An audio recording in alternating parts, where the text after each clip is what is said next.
बुजुर्ग हाजी इरफान साहब और भाई पंच सरपंचों का नाम बहुत बहुत है, तो इसलिए सम्मानित मंच और इस प्रोग्राम में आए मेरे खासकर नौजवान साथियों, पिता समान बुजुर्गों, प्यारे बच्चों और पत्रकार बंधुओं, सबसे पहले मैं गाँव वासियों का बहुत बहुत शुक्रगुजार हूँ जिन्होंने मुझे इतना मान सम्मान दिया, पगड़ी बांधकर जो इज्जत बख्शी। तो इंशाल्लाह मैं भी आप लोगों से वादा कर रहा हूं कि आप पगड़ी को कभी हाथ नहीं लाने पाएंगे। वक्ताओं ने मेरे से पहले सब कुछ कह दिया, कहने को कुछ नहीं बचा। मैं तो आपके गांव की बात करूंगा और इलाके की बात करूंगा। मैं ये कहता हूं कि मैं तो पिछली बार विधायक बना 2019 में, उससे पहले तो यहाँ से ही विधायक और मंत्री आते रहे हैं। जो दुर्दशा इन गांवों की है, 18 गांवों की, मेरी ख्याल से मेवात में ऐसी दुर्दशा किसी गांव की नहीं है। आप इसी से अंदाजा लगा लीजिए, जो आपने रहनुमा पहले चुने थे वो आपके कितने हमदर्द थे। यहाँ स्कूल नहीं है, टीचर्स नहीं है, यहाँ मांगते हैं तो पुलिस चौकी बनवाई जाती है, यहाँ ये नहीं मांगी जाती कि बच्चों को मेडिकल कॉलेज चाहिए, यहाँ ITI चाहिए, यहाँ पॉलिटेक्निक कॉलेज चाहिए, यहाँ ग्रेजुएशन का कॉलेज चाहिए। ये यहाँ के मांगने वाले कोई ऐसा नेता नहीं हुआ। क्यों? क्योंकि वो नेता ही, मैं बुराई नहीं कर रहा था किसी की भी, मैं ये कहता हूँ कि जितनी बच्चों को हम ज्यादा क्यों पढ़ाते हैं, क्योंकि ज्यादातर लंबी सोच हो और देश के लिए कुछ कर गुजरने की उसमें क्षमता हो। तो जब हमारे पहले नेता ही बहुत कम पढ़े लिखे थे, उनकी सोच कितनी हो सकती है ये आप ही जानते हो। मगर अब ऐसी बात नहीं है, नेता आपके पास पढ़े लिखे आ चुके हैं, जमाना बदल चुका है, सोशल मीडिया का है। यहाँ सिर्फ और सिर्फ लड़ाई और झगड़े के अलावा कुछ नहीं। यहाँ पहले नेताओं ने एक दूसरी पार्टियों को आपस में लड़ाया है और यहाँ तक कि घरों को बर्बाद करके रख रखा है।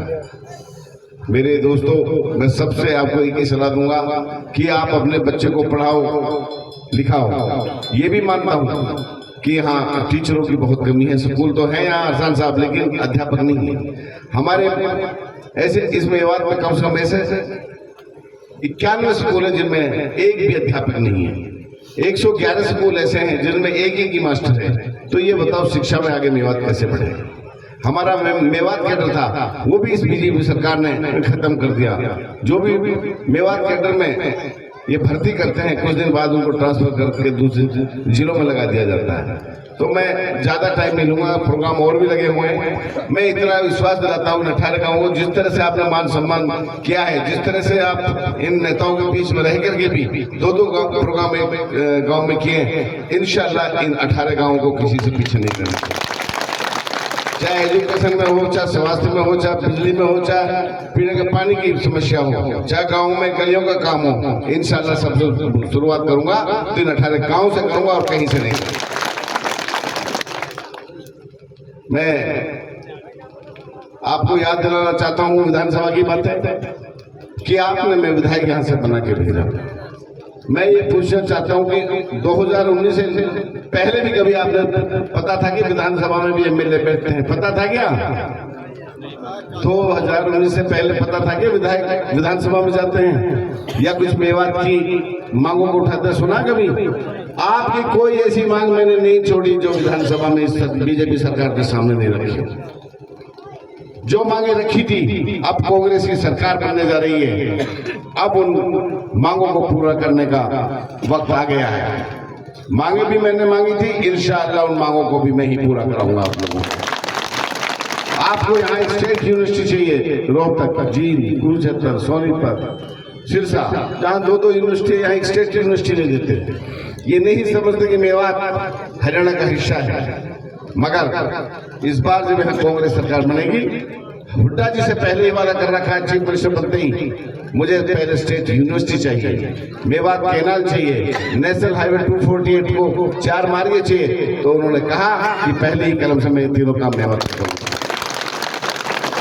बस आप घबराओ मत, विधायक इंशाल्लाह बनोगे, उम्मीद है मुझे खुदा घर से। यदि आप मेहनत करोगे तो विधायक बनोगे।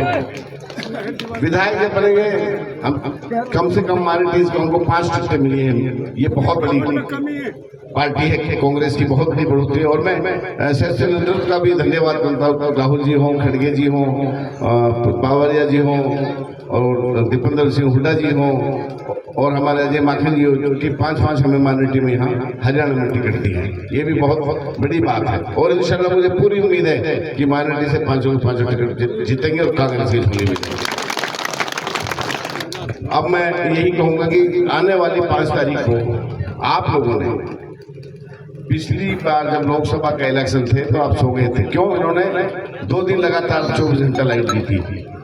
इन्होंने हर जगह राजनीति करते हैं, इन्हें पता है कि लोग सोएंगे, आराम करेंगे, वोट गिरने के लिए नहीं जाएंगे। वही हुआ, 64% वोट डाले आप लोगों ने। यदि आप इन्हीं वोटों को सर 75% कर देते तो आज मेंबर ऑफ पार्लियामेंट आपका अपना कांग्रेस का होता है यहाँ से। और मैं आप लोगों का धन्यवाद भी देना चाहता हूँ कि विधानसभा फिरोजपुर जिला 90 विधानसभा में सबसे 1 नंबर पर रही थी, सबसे ज्यादा 1 लाख की वोट कांग्रेस पार्टी की। मैं वही फिर दोहराना चाहता हूँ कि आने वाले 5 तारीख को अब के लाइट दें, कुछ भी दें, सोना नहीं है। कम से कम 95% वोट डालनी है।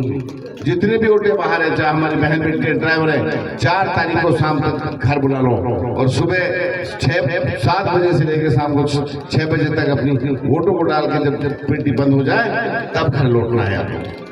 और 4 आदमी गांव में होने चाहिए आपके पास जो वोटों को निकाल के आए, 2 आदमी बाहर खड़े होने चाहिए स्कूल में जो वोटों को अंदर तक पहुंचाए। यदि वोटें गांव में रहेगी तो आपकी जो जीतने का मार्जिन इंशाल्लाह वो कम तो नहीं होगा, लेकिन थोड़ा फर्क जरूर पड़ेगा। इसका सभी आप लोगों को ध्यान देना है। बाकी जब विधायक बनेंगे, सरकार बनेगी, मैं गारंटी लेके जा रहा हूँ आप लोगों की कि जिस तरह से आप लोगों ने मेरा मान सम्मान किया है और प्रोग्राम किया है, आप लोगों को मैं दुखी और वो निराश किसी भी सूरत में नहीं होने दूंगा। खासकर आपके बच्चों को, जो मेरे पास बोझ है बच्चों का है, जो उनको रोजगार नहीं मिल रहा है, इंडस्ट्रीज एरिया चाहिए हमें, इन्हें रोजगार चाहिए। 2 लाख के पोस्ट हरियाणा में खाली हैं। इंशाल्लाह इन बच्चों का कहीं ना कहीं हमारा नंबर जरूर पड़ेगा। और ये भी बताता हूँ कि मेरे विधानसभा के हक को खाने वाला कोई ऐसा इस दुनिया में पैदा नहीं हुआ जो मेरे बच्चों को हकों को खा जाए। जब इस बीजेपी ने मेवात में अत्याचार लाए थे, मैं तब भी पीछे नहीं हटा था। जब हम तीनों विधायकों ने कई बार डीसी, एसपी, डीजीपी, मुख्यमंत्री से मिले, लेकिन हमारी नहीं सुनी। हम पे एक ही जगह थी जो आप लोगों ने मुझे जो बोलने का अधिकार विधानसभा में दिया था, मैंने बात रखी थी, इनको वो बात भी चुप गई। हम अपनी सिक्योरिटी मांगते थे, हमारे बच्चों को मत मारो, सरकार है, सरकार जो चाहे एक्शन ले दे, किसी बाहर के आदमियों को यहाँ मत आने दो, लेकिन इस सरकार ने हमारी एक नहीं सुनी। और उसके पश्चात इन्होंने बच्चों पर जो अत्याचार किए आप लोगों के सबके सामने, जो पहले बीजेपी में थे, कभी वो कांग्रेस में ट्राई कर रहे हैं, कभी जसपा में ट्राई कर रहे हैं, कभी इन्होंने में ट्राई कर रहे हैं, तो इन लोगों ने आपके बच्चों की जो लिस्ट दी थी, मानता हूं मेरी कोई बात नहीं है, मैं सब दुखों को झेलूंगा क्योंकि आपने मेरे को विधायक बनाने का आपका एहसान है। लेकिन जो बच्चों पे इन्होंने अत्याचार किए हैं, जो हमारी लिस्ट दी है, मेरे एक छाती पे लिखे हुआ है, इंशाल्लाह उनका हल का इनसे पूछा जाएगा कि ये बच्चे मेवात के थे, हमारे थे, आप लोगों ने क्यों इन पर अत्याचार किया, क्यों इन्होंने जेल में ठुकवाया आप लोगों ने। इन्होंने आज तक दुख भी प्रकट नहीं किया कि मेवात में कितने बड़े बड़े कांड हुए, 3-4 कांड हुए। इन्हीं बीजेपी के किसी नेता ने, चौधरी से लेकर नीचे तक नेता ने सिर्फ कुर्सियों की चापलूसी करी और किसी की नहीं करी। और मैं ये कहता हूँ कि ये इन्होंने दुख प्रकट करते तो भी मैं धन्यवाद करते हैं, ये दुख भी नहीं जताया कि मेवात वासियों के साथ गलत हो रहा है। क्या हक है इनका वोट मांगने का आप लोगों से? ये कहाँ, जब किसान आंदोलन हुआ था कहाँ नजर आए थे? साहिब कांड हुआ था पुराना में कहाँ नजर आए थे? एनआरसी में कहाँ नजर आए थे? अभी 31 जुलाई को मामला हुआ था, कहाँ नजर आए थे? कहाँ किससे बात की थी?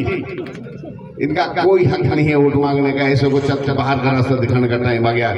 5 तारीख को जब आप हत्ती पे बटन दबाओगे, वो इतनी बड़ी चोट होगी इनको, वो लगभग 5 साल जब भी करवट लेंगे ये कराएंगे। ऐसी चोट मारनी है इंशाअल्लाह अगले 5 साल तक कहीं नजर नहीं है।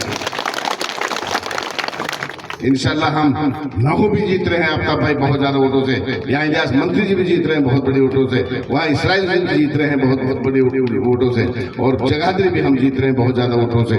मैं सबसे कहूंगा हम एक दूसरे के कांग्रेस की हर हल्के में मदद करनी चाहिए, सबकी मदद करनी है। और आने वाले 5 तारीख को भाई हाथ जोड़ के सबसे अपील, छोटे बड़े बुजुर्गों से, खुदा के वास्ते भाई सब वोटर ने मेरी झोली में डाल दिया, तो मैं सबका एहसान मंद हूँ। धन्यवाद, जय हिंद।